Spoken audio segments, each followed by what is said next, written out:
বাজারে যে কোয়েল পাখি আমরা পেয়ে থাকি বা খেয়ে থাকি বা কিনে থাকি সেই কোয়েল পাখি আর বুনো কোয়েল পাখি এক নয়। বুনো কোয়েল পাখি দেখতে সম্পূর্ণ আলাদা। মূলত মিশরে এর আদি নিবাস বলে জানা যায়। তবে জাপানিরা এটিকে গবেষণা করে পোল্ট্রি শিল্পের অন্তর্ভুক্ত করে থাকে। তাই কোয়েল পাখিকে জাপানি কোয়েল পাখি বলা হয়।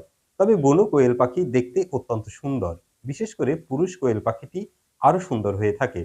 আর আমরা যে বাণিজ্যিক কোয়েল পাখি লালন পালন করে থাকি, সে পাখি দেখতে অতটা সুন্দর নয়।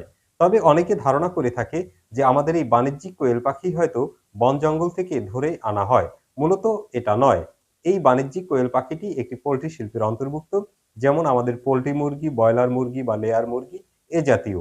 এই পাখিকে যদি আপনি বন জঙ্গলে ছেড়ে দেন তাহলে কিন্তু সে না খেয়ে মারা যাবে।